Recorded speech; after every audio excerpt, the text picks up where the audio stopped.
Bonjour tout le monde, je vous présente ici, comme promis, le TD3 qui se focalise sur les techniques du traitement spermatique.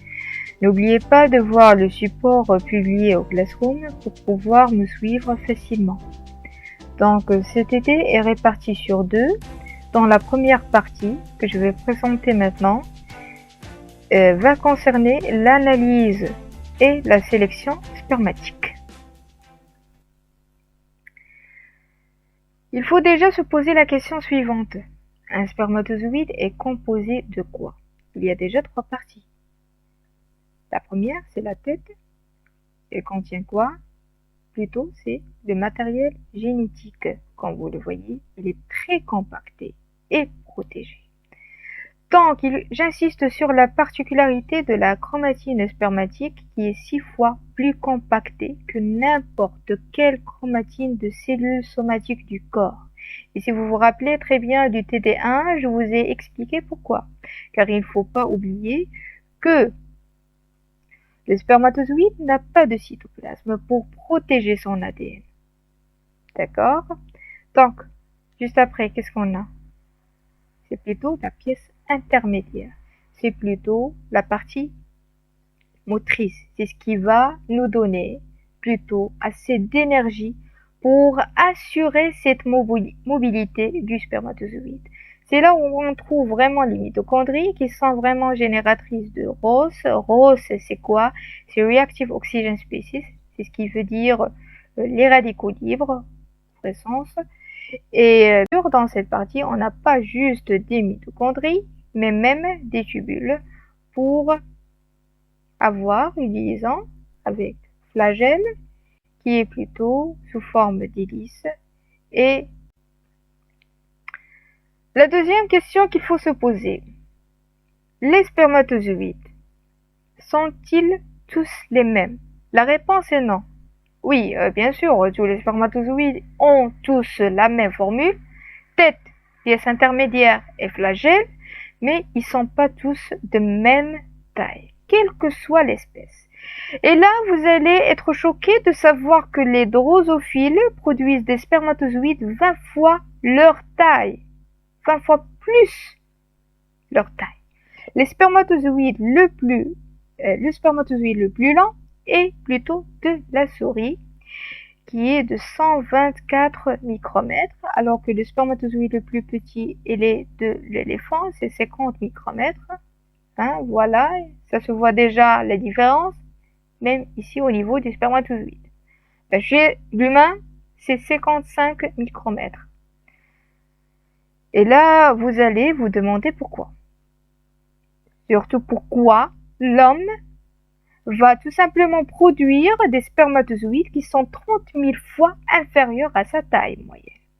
Donc là, on assiste plutôt au paradoxe de la taille face à la quantité, où plus le spermatozoïde est de grande taille, il est donc produit en petite quantité, face à un trajet qui sera plus court pour arriver à féconder l'ovocyte. Et là encore, la différence est présente même en fonction de la concentration. Comme vous le voyez ici, la souris, c'est 50 millions de spermatozoïdes par éjaculat. Au niveau du lapin, c'est 280. L'homme, c'est 280 millions de spermatozoïdes par ml. Et là, bien sûr, je ne vais pas normalement parler d'un côté évolutif parce que ce n'est pas vraiment l'objectif du cours, mais tout simplement, je vous montre que le nombre de spermatozoïdes dans l'espèce diffère, c'est plutôt en fonction de l'objectif, c'est-à-dire combien l'espèce en a besoin de spermatozoïdes par éjaculat pour traverser le tractus féminin pour pouvoir féconder l'ovocyte. En effet, la différence entre l'assistance médicale à la procréation et la biotechnologie animale reste minime. Oui, partageant les mêmes principes, mais pas les mêmes objectifs. En biotechnologie animale, le but est soit la recherche, sélectionner la progéniture pure comme chez les chevaux, les chameaux, ou question de production du lait ou encore de viande chez les bovins, ou dans un cadre pharmaceutique pour la production des anticorps monoclonaux, ou encore pour préserver des espèces en voie de disparition, ces objectifs ils sont pas présents en assistance médicale à la procréation, ou encore la procréation médicalement assistée, c'est la même chose, mais juste les écoles diffèrent.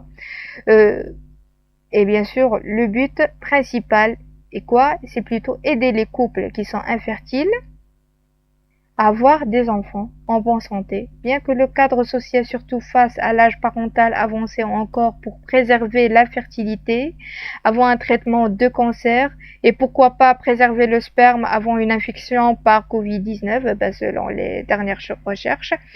Donc tous ces objectifs, ils sont vraiment qui incite à faire développer de plus en plus les techniques de l'assistance médicale à la procréation.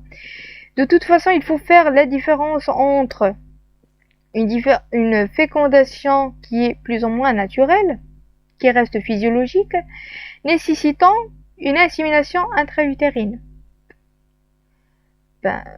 Insémination intra-utérine en AMP, mais quand on parle de l'insémination artificielle, on fait plus allusion à la biotechnologie animale. Donc, comment on parle normalement de l'insémination intra-utérine pour dire, voilà, c'est une fécondation en fin de compte qui reste physiologique. Tout simplement, on a besoin de quoi? Juste de faire un traitement spermatique, et là, bien sûr, ça doit être de bonne qualité, plus ou moins, et qu'on va le transférer grâce à un cathéter au niveau intra-utérin. Et là, les meilleurs spermatozoïdes, ils vont aller migrer tout seuls, physiologiquement, vers l'ovocyte pour le féconder. Sinon, on a plus ou moins recours à la fécondation in vitro, ou bien classique, qui peut être classique. Sinon, l'ICSI. La différence entre les deux, c'est aussi simple. La fécondation in vitro classique, c'est-à-dire on met un ovocyte avec plusieurs spermatozoïdes à la fois, comme vous le voyez dans l'image. Alors qu'en ICSI, on sélectionne le meilleur spermatozoïde sous microscope et on l'injecte au niveau cytoplasmique. Les questions à se poser: quand, où, comment, quoi choisir comme technique de biotechnologie animale ou d'AMP? Est-ce qu'on doit choisir une insémination intra-utérine, ou bien la FIV, ou bien l'ICSI? Le premier élément qui va décider vraiment ce choix de technique, c'est plutôt la qualité spermatique. Et c'est pour cette raison, on doit commencer par un examen macroscopique, c'est-à-dire le volume, le pH, la viscosité, liquéfaction. Juste après, on passe à un examen microscopique, spermogramme, qui comporte l'évaluation de la concentration, juste après la mobilité, et après on passe au spermocytogramme qui contient l'évaluation morphologique. Comme vous le voyez, il y a le mot cyto, c'est-à-dire cellule, c'est-à-dire qu'on doit analyser la cellule spermatique. Est-ce qu'elle est normale ou pas? La cellule spermatique du point de vue morphologique. Et bien sûr, on a besoin d'une coloration pour pouvoir faire cette sorte d'évaluation. Et juste après, on passe à la vitalité pour pouvoir évaluer la vitalité spermatique grâce à la coloration par iosine et grosine. Et en dernier lieu, on a la spermoculture pour évaluer côté infectiologique. Et juste après, on peut passer au niveau du traitement. Et bien sûr, le choix du traitement spermatique se fait en fonction de la qualité spermatique.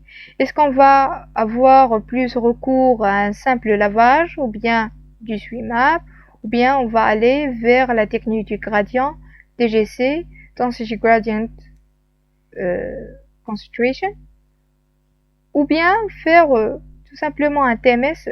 C'est pas vraiment un traitement spermatique, mais plutôt un test. C'est un test de migration de survie, et c'est grâce à lui qu'on arrive à avoir une orientation plus précise vers la technique qu'il faut suivre par la suite, c'est-à-dire soit une insémination intra-utérine, soit une fécondation in vitro, soit une ICSI.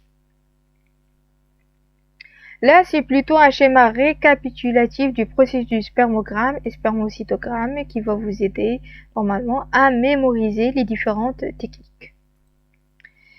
Et pour faire une analyse spermatique, on n'a pas besoin vraiment d'un laboratoire sophistiqué comme vous le voyez. Pour la concentration spermatique, la plupart des laboratoires d'andrologie, ils utilisent la lame de Malassez, comme vous le voyez, pour bien sûr le calcul de la concentration. Et bien qu'il y a bien sûr plusieurs lames, plusieurs types de lames, et chaque lame a sa formule. Bien sûr, c'est en fonction du quadrillage. Et alors, dernièrement, il y a vraiment l'utilisation de la lame de Maclair qui est plus facile pour faire la lecture et qui ne nécessite pas vraiment une édition pour calculer la concentration des spermatozoïdes par ml. Il suffit de mettre juste une goutte directement au milieu de la lame pour faire la lecture.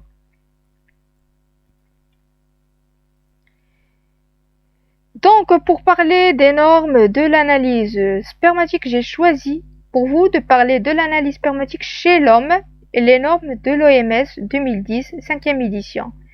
Bien qu'il existe toujours des laboratoires qui travaillent avec les normes de la 4e édition de l'Organisation mondiale de santé, l'OMS 1999.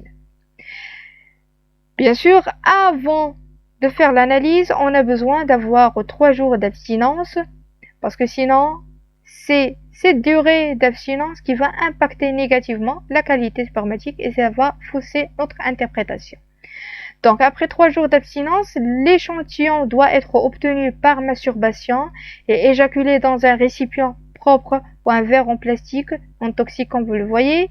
Le récipient d'échantillon est placé sur le banc ou dans un incubateur à 35 degrés pour avoir une liquéfaction du sperme pour pouvoir normalement le manipuler facilement. Donc juste après, on va évaluer d'une façon macroscopique, c'est-à-dire le volume, et les normes c'est de 1,5 jusqu'à 6 ml. Le pH il est de 7,2 jusqu'à 8. Sinon c'est la viscosité qui doit être moins de 60 minutes. L'odeur c'est plutôt une odeur chlorée. Et bien sûr, ça nous donne déjà une idée sur l'infection, si on a une autre odeur du sperme. Sinon, même question de couleur s'il n'est pas blanchâtre. Donc déjà là, on a une suspicion qu'il y a peut-être une infection au niveau spermatique. Donc juste après, on passe à l'analyse spermatique, mais du côté microscopique. Jusque là, on traite côté spermogramme, pas toujours au niveau spermocytogramme. Donc, la première des choses, qu'est-ce qu'on fait? On analyse la concentration au niveau microscopique et doit normalement dépasser 15 millions de spermatozoïdes par ml. Sinon, on va évaluer la mobilité qui doit dépasser 40%. Et quand on parle de mobilité, c'est-à-dire qu'on doit voir la mobilité A et B et C, les trois à la fois. Les spermatozoïdes qui sont immobiles, on ne va pas les compter. Sinon, on demande la mobilité progressive, surtout en insémination intra-utérine, parce que la mobilité lente, ça ne nous intéresse pas. Parce que les spermatozoïdes sont mobiles, mais là, ils restent sur place, comme vous le voyez ici. La mobilité A, c'est-à-dire que la mobilité, elle est progressive, mais elle est très fléchante. Elle ne va pas, normalement, perdre du temps pour bouger, pour être mobile, pour traverser un trajectoire, pour arriver d'un point A jusqu'à P, par exemple. Le type B, il est plus lent, c'est-à-dire il est progressif, il a une mobilité progressive, mais il est plus lente par rapport au type A. Alors que le type C, il est mobile, mais il n'est pas progressif. Il a une mobilité, mais qui reste sur place. Hein? C'est comme un spermatozoïde qui est ivre. alors que le type D, c'est plutôt les spermatozoïdes qui sont immobiles. Alors, n'oubliez pas, pour la mobilité générale, c'est-à-dire A, P et C, on doit avoir un minimum de 40%. Pour A et B, c'est-à-dire qu'on essaie d'avoir un seuil de mobilité progressive, c'est 32%. Donc la morphologie, là, ça entre plutôt dans le cadre de spermocytogramme, puisqu'on fait une analyse de la cellule spermatique et on a besoin d'une coloration. Pour la concentration mobilité, on n'a pas besoin de coloration, bien sûr. Donc pour la morphologie, on va analyser les anomalies de tête, de pièces intermédiaires et de flagelles. Et le seuil, c'est 4%. Si on a moins de 4% de spermatozoïdes qui sont de morphologie normale, alors là, la qualité spermatique, elle est anormale. Et bien sûr, on peut ajouter l'analyse de la vitalité. Parce qu'on peut avoir tout ça, mais on peut avoir une nécrospermie, c'est-à-dire des spermatozoïdes qui sont morts. Et là, le seuil, c'est 58%. Le test, ça se fait avec une coloration qui est très facile, juste iosine, nigrosine.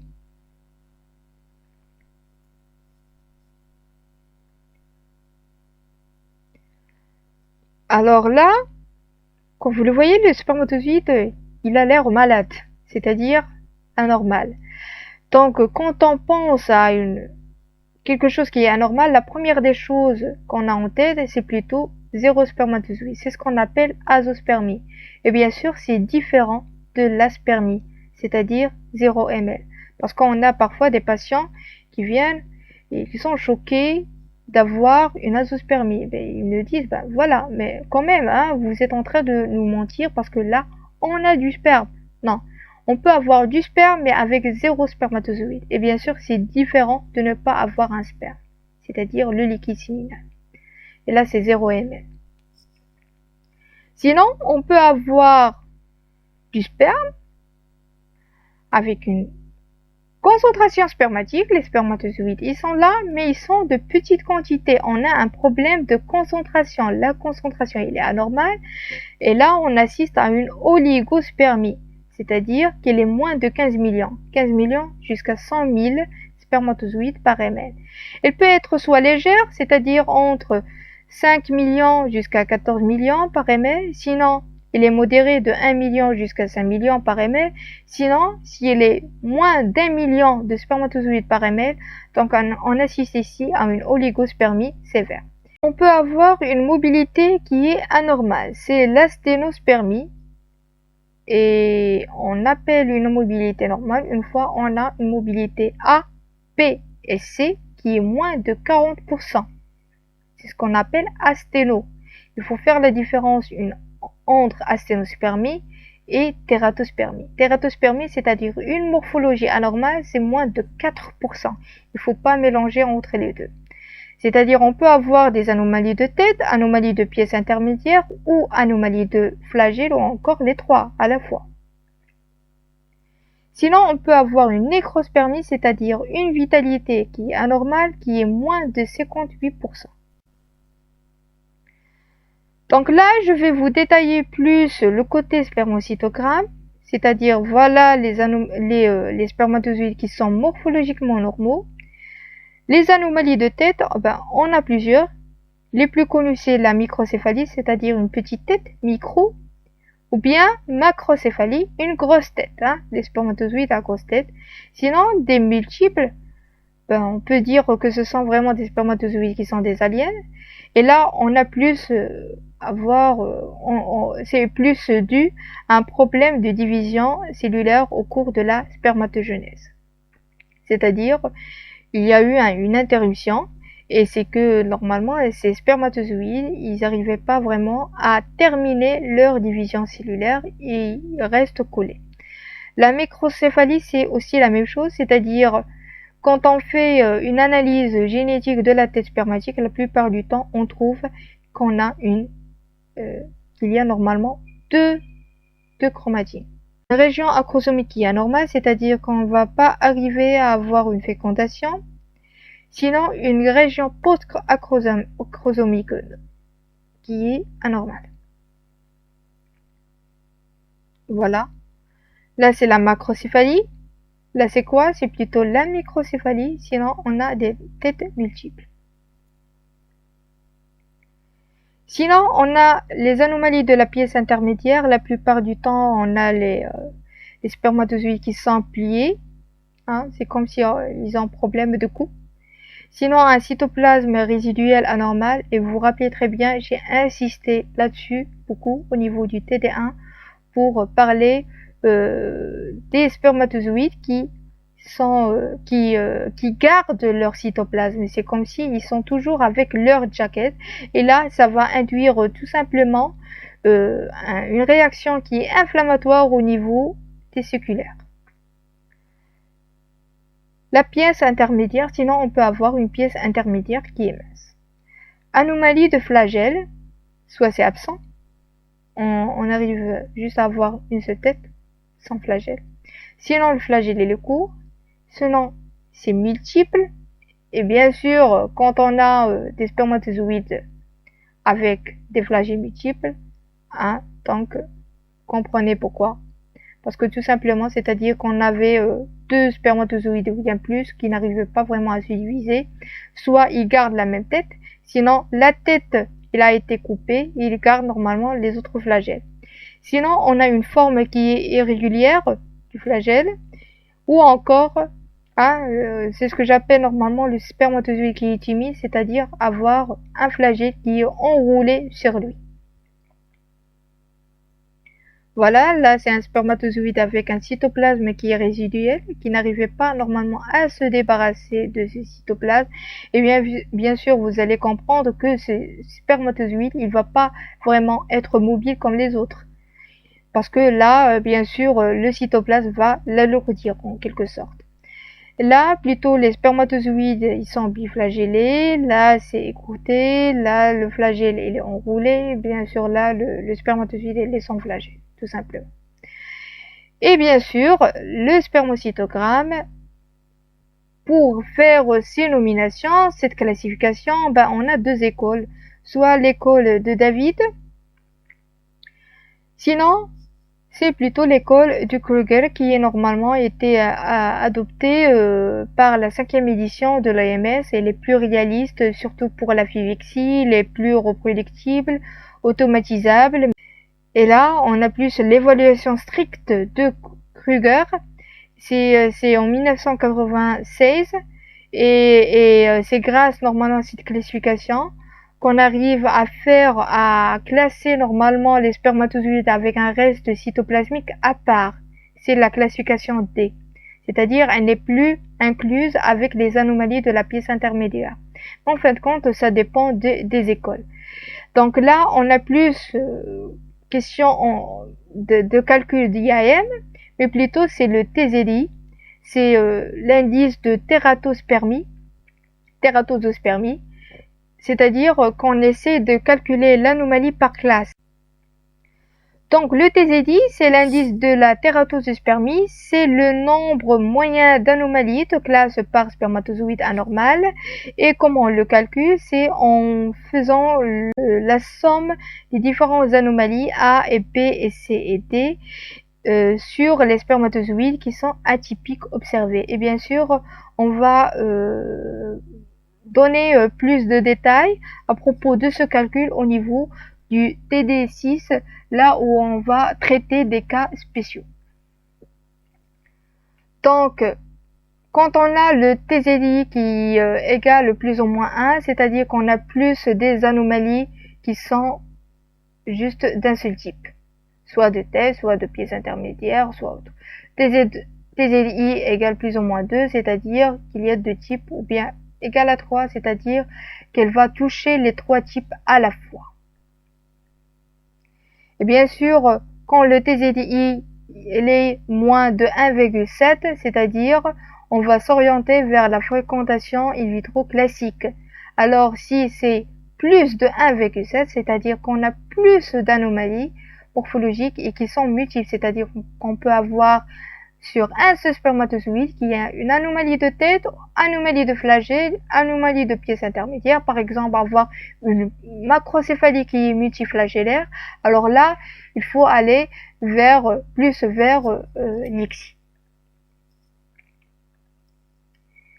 Et bien sûr, quand on a l'oligospermie plus asténospermie, c'est-à-dire anomalie de mobilité, ou encore la tératospermie, alors là, on parle plutôt de l'OAT, oligo-asténotératospermie.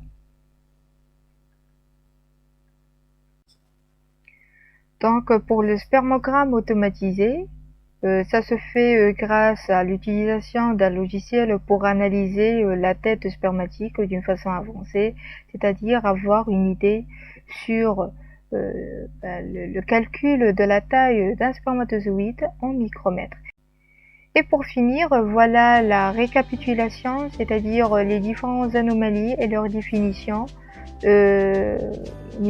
juste après l'analyse spermatique. Et merci pour votre attention et bien sûr n'hésitez pas à poser des questions.